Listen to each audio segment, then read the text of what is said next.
Okay, so I'm going to call this the bastard child of Hong Kong immigration. It's the Quality Migrant Admission Scheme. The Quality Migrant Admission Scheme, it plays a role, and I respect the Immigration Department for plugging an obvious gap in our visa policy. The problem is that the Quality Migrant Admission Scheme is so opaque as to be practically unusable for any immigration advisor, beyond, frankly, being able to help people fill in the forms, because you can't glean anything from what's going on from the determination of the selection committee, who ultimately decide whether someone's in or not, because it's a black box. So I actually don't take paid instructions for this visa type, because I can't deliver any value, frankly speaking. But anyway, this is what it's all about.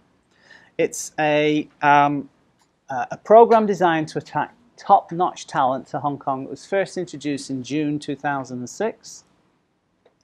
And what they're really looking for is, in my opinion, Nobel laureates, gold medal winners in the Olympics, concert virtuosos, or ice hockey trainers. Very, very special talent. The intention is that we've got the opportunity to attract really special people to Hong Kong, and the idea is that it will boost Hong Kong and promote. It's intended to create jobs in a very sort of diverse way, and also promote investment. Again, I don't think it works, because there's no possibility of understanding what your chances of approval are right from the very get-go. And it takes more than 12 months to complete the process. And moving from one country to another is a major life investment, right? Major life undertaking. And if you don't have any certainty as to outcome, why would you potentially think about participating in a program like this? And if you knew the number of Indians and Pakistanis that I get inquiries from into this program, it would make your toes curl. And if you look at the numbers, 23% of all applications get approved, and of that 23, 77% are all from the mainland. The chances of getting approved if you're an Indian or a Pakistani or, to be honest, a Brit, are very, very, very marginal. It's a program that's expecting a lot of the applicants, and unfortunately we don't have visibility of what's really required. Anyway, I continue. So it is quota delimited, as if they're ever going to find enough people to fill the quota. In all the years that it's been in play, the quota's never been filled. As I say, I can't offer you any really meaningful advice as to what works and what doesn't work, because it's just such a big black box. Every talent is welcome to apply, and only 8 nationalities are restricted. Those are the usual suspects. There are essentially 3 hurdles that you need to get over when you find yourself in the hands of the selection committee, and these are as follows. You have a 3-tier approval process. The visa, once it's issued, is issued pro forma, so you don't need to have a specific purpose for being here. You articulate what your plans are for Hong Kong if you do get approved, but they never hold you to that. And when you do get approved, you get 1 year initially, and then at the end of that first year, you have to show to the Immigration Department that you've taken steps to become settled in Hong Kong. And because what they figure is, if they're spending 12 months filtering out all these people and then making a decision on a certain type of person, then that person should actually, once they're here, take advantage of what we've got to offer. And if they don't take advantage of what we've got to offer by showing that they've moved here, put their kids in school if they've got it, and they've either started a business, a substantial business as they would say, or they have secured gainful employment, then you don't get an extension at the end of the first year. So there is an expectation under this program that once you get approved, you move here and you actually use the visa to fulfill the policy under which it was originally invented. So as I say, settlement is required, and the dependents that come along with you all have to be qualifying family. I'm going to talk about dependents in a moment. And even in the consideration process, as we'll see in the points X part of the test, as I'll come to next, who your family members are and how well educated they are, and actually helps you gain the amount of points that you need en route to getting an approval. And after 7 years, just like every other temporary resident initially, you can go on to secure the right of abode. So what are the must-meet criteria? Well, this is, stage 1. You've got to be aged between 18 and 50. So, Steve, that counts you out, I'm afraid. You must have the financial means to live 1 year unsupported. This is designed to give you at least, sufficient money to get yourself set up under this permission. Now, I'll just digress for a second. Again, taking an opportunity to complain about the program.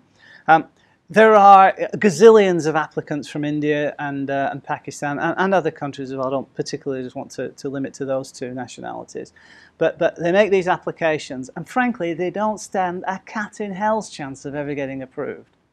But the Immigration Department basically have an open door policy. It's like, invite everybody to apply. And so no-hopers actually apply. And sometimes I get emails out of the blue saying, I've got 10,000 US dollars. Is this enough to support myself in all of this time? But actually, the Immigration Department, they have an expectation that you have the financial means.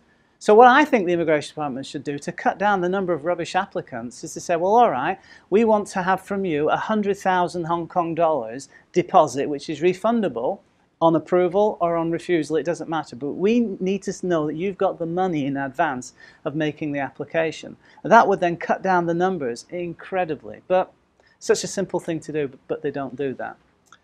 Anyway, let me carry on. So, character, you must have no criminal record or any adverse immigration history. You've got to speak English, Cantonese or Mandarin, preferably all three, because you get extra points for that.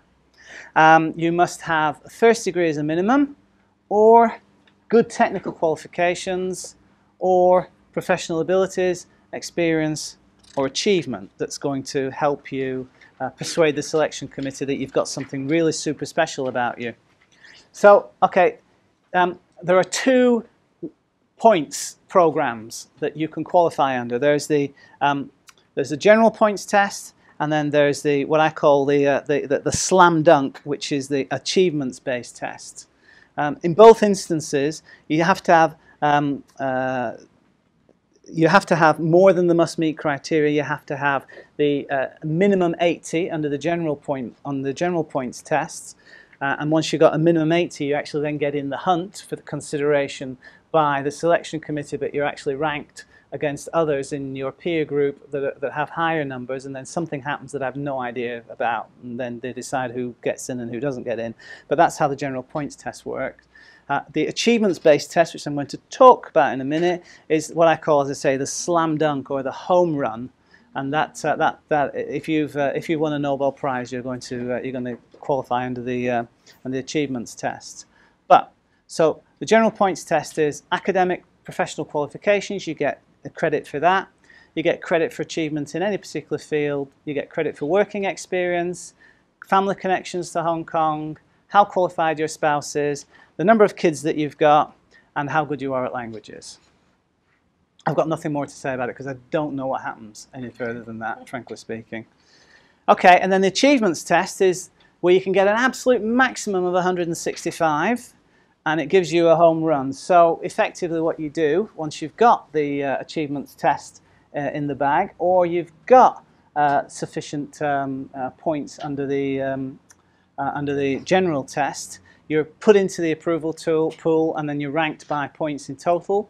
As long as you get 80, you're in the game, and then you go on to show subsequently, once you've been approved, that you've become settled in Hong Kong, and that's by showing that you're working for somebody, or you've started your own business of a reasonable size. Whereas the people who've achieved who've got their visa through the achievements test only have to show that they've got financial means. So as long as you've got the ability to finance yourself for the first 12 months, and if you've got your visa through the achievements test, effectively that's it. You don't have to worry at all about what you're doing at the point of extension. You just have to show you've got enough money in the bank account to continue to fund your life here. Okay, so as I say, only 23% of applications ever get approved. 77% of them are mainland Chinese. So really this is the quality mainland migrants admission scheme in my view.